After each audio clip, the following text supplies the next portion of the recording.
बिस्मिल्लाहिर्रहमानिर्रहीम। अस्सलाम वालेकुम। मौला अली अलैहिस्सलाम फरमाते हैं, सिर्फ माल का होना रिस्क नहीं है, बल्कि नेक औलाद, अच्छा इखलाक और मुखलिस दोस्त भी बेहतरीन रिस्क में शामिल हैं। इमाम बाकर अलैहिस्सलाम फरमाते हैं, इल्म का आपस में तज़किरा करना उस नमाज का सा सवाब रखता है जो कबूल हो चुकी। तहजीब आले मोहम्मद। इमाम बाकर अलैहिस्सलाम का फरमान है, पेट और शर्मगाह की हिफाजत यानी इनको हराम से बचाने से अफजल अल्लाह की कोई इबादत नहीं है। अल-काफ़ी जिल्द नंबर 6। अल्लाह ताला से दुआ है कि वो हम सबको नेकी की हदायत दे, नेक काम करने वाला बनाए और हलाल रिस्क अता फरमाए। आमीन। आज इंशाल्लाह सूरह अल फुरकान की आयत नंबर 50 से स्टार्ट करेंगे। इसका तर्जमा और तफसीर तफहीमुल कुरान से बयान करूंगी जो अहले सुन्नत जमात के लिए है। औज़ु बिल्लाहि मिनश शैतानिर रजीम। बिस्मिल्लाहिर्रहमानिर्रहीम। इस करिश्मे को हम बार बार उनके सामने लाते हैं ताकि वो कुछ सबक लें, मगर अक्सर लोग कुफ्र और नाशुक्री के सिवा कोई दूसरा रवैया इख्तियार करने से इनकार कर देते हैं। इसकी तफसीर है, असल अल्फाज हैं लक़द सर्रफ़नाहु।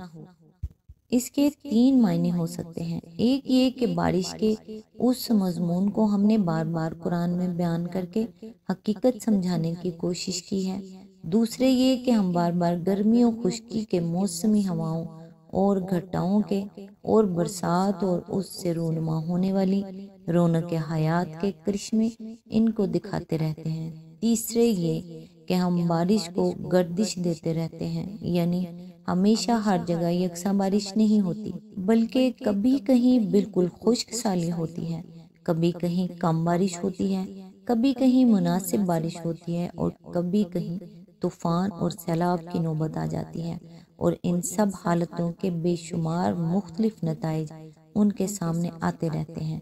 अगर पहले रुख यानी तौहीद की दलील के नुक्ता नज़र से देखा जाए तो आयत का मतलब ये है कि लोग आंखें खोल कर देखें तो महज बारिश के इंतज़ाम ही में अल्लाह के वजूद और उसकी सिफात और उसके वाहिद रब्बुल आलमीन होने पर दलालत करने वाली इतनी निशानियां मौजूद हैं कि तन्हा वही उनको पैगंबर की तालीम तौहीद के बरहक होने का इत्मीनान दिला सकती हैं। मगर बावजूद उसके कि हम बार बार इस मजमून की तरफ तवज्जो दिलाते हैं और बावजूद इसके कि दुनिया में पानी की तकसीम के ये करिश्मे नित नए अंदाज से पै दर पै इन कमीनगाहों के सामने आते रहते हैं, ये जालिम कोई सबक नहीं लेते, न हक को सदाकत को मान कर देते हैं, न अक्ल फिक्र की इन नेमतों का शुक्र अदा करते हैं जो हमने इनको दी हैं, और न इस एहसान के लिए शुक्रगुजार होते हैं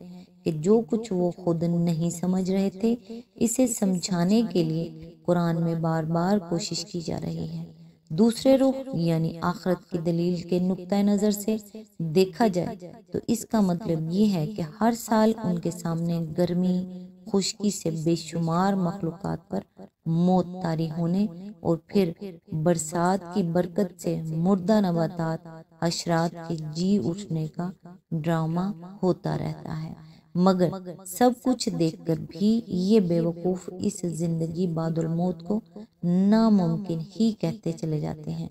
बार बार इन्हें इन सरी निशाने हकीकत की तरफ तवज्जो दिलाई जाती है, मगर कुफ्र व इनकार का जमूद है कि किसी तरह नहीं टूटता। नेमत अकल व बिनाई का कुफरान है कि किसी तरह ख़त्म नहीं होता, और एहसान तज़कीर वो तालीम की नाशुक्री है के बराबर हुए चली जाती है।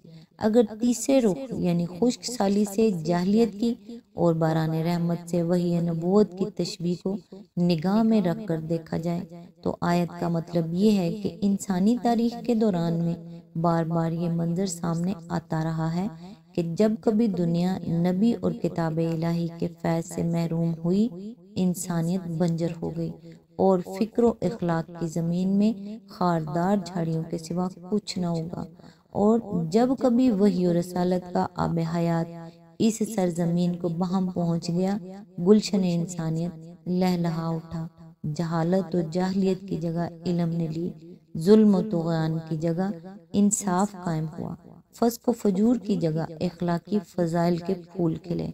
جس گوشے میں جتنا بھی اس کا فیض پہنچا، شر کم ہوا اور خیر میں اضافہ ہوا۔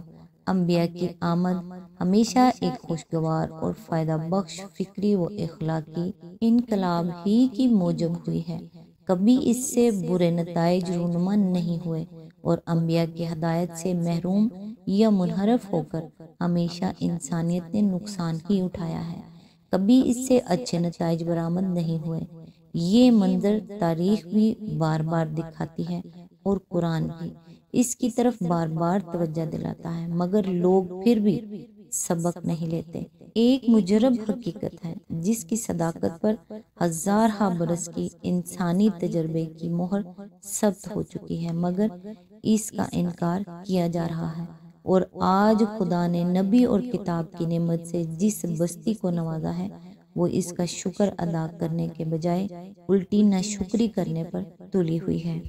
آیت نمبر 51، اگر ہم چاہتے تو ایک ایک بستی میں ایک ایک نذیر اٹھا کھڑا کرتے۔ اس کی تفسیر ہے، یعنی ایسا کرنا ہماری قدرت سے باہر نہ تھا، چاہتے تو جگہ جگہ نبی پیدا کر سکتے تھے، مگر ہم نے ایسا نہیں کیا اور دنیا بھر کے لیے ایک ہی نبی مبعوث کر دیا۔ جس طرح ایک سورج سارے جہان کے لیے کافی ہو رہا ہے، اسی طرح یہ اکیلا آفتاب ہدایت ہی سب جہان والوں کے لیے کافی ہے۔ آیت نمبر 52، پس اے نبی کافروں کی بات ہرگز نہ مانو اور اس قرآن کو لے کر ان کے ساتھ جہاد کبیر کرو۔ اس کی تفسیر ہے، جہاد کبیر کے 3 معنی ہیں۔ ایک انتہائی کوشش جس میں آدمی سعی و جاں فشانی کا کوئی دقیقہ اٹھا نہ رکھے۔ دوسرے بڑے پیمانے پر جد و جہد جس میں آدمی اپنی تمام ذرائع لا کر ڈال دے۔ تیسرے جامع جد و جہد جس میں آدمی کوشش کا کوئی پہلو اور مقابلے کا کوئی محاذ نہ چھوڑے۔ جس محاذ پر غنیم کی طاقتیں کام کر رہی ہوں، اس پر اپنی طاقت بھی لگا دے، اور جس پہلو سے بھی حق کی سربلندی کے لیے کام کرنے کی ضرورت ہو کرے۔ اس میں زبان و قلم کا جہاد بھی شامل ہے، اور جاں و مال کا بھی، اور توپ و تفنگ کا بھی۔ آیت نمبر 53، اور وہی ہے جس نے 2 سمندروں کو ملا رکھا ہے، ایک لذیذ و شیریں، دوسرا تلخ و شور، اور دونوں کے درمیان ایک پردہ حائل ہے، ایک رکاوٹ ہے جو انہیں گڈمڈ ہونے سے روکے ہوئے ہے۔ اس کی تفسیر ہے، یہ کیفیت ہے ہر اس جگہ رونما ہوتی ہے جہاں کوئی بڑا دریا سمندر میں آ کر گرتا ہے۔ اس کے علاوہ خود سمندر میں بھی مختلف مقامات پر میٹھے پانی کے چشمے پائے جاتے ہیں، جن کا پانی سمندر کے نہایت تلخ پانی کے درمیان بھی اپنی مٹھاس پر قائم رہتا ہے۔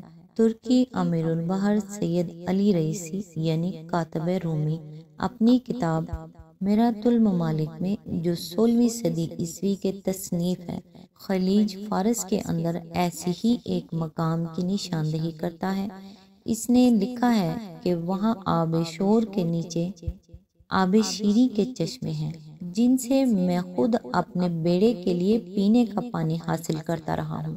موجودہ زمانے میں جب امریکن کمپنی نے سعودی عرب میں تیل نکالنے کا کام شروع کیا، تو ابتداً وہ بھی خلیج فارس کے ان ہی چشموں سے پانی حاصل کرتی تھی۔ بعد میں زہران کے پاس کنویں کھود لیے گئے اور ان سے پانی لیا جانے لگا۔ بحرین کے قریب بھی سمندر کی تہہ میں آب شیریں کے چشمے ہیں، جن سے لوگ کچھ مدت پہلے تک پینے کا پانی حاصل کرتے رہے ہیں۔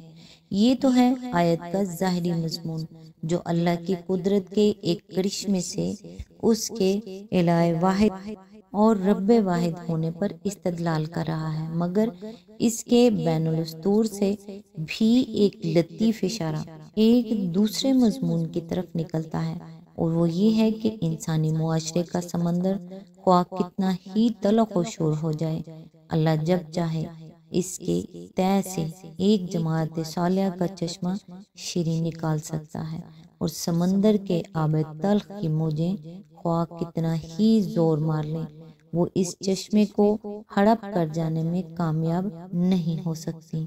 آج تک کے لیے بس اتنا ہی۔ نیکسٹ انشاءاللہ آیت نمبر 54 سے سٹارٹ کریں گے۔ تب تک کے لیے دعاؤں میں یاد رکھیے گا۔ اللہ حافظ۔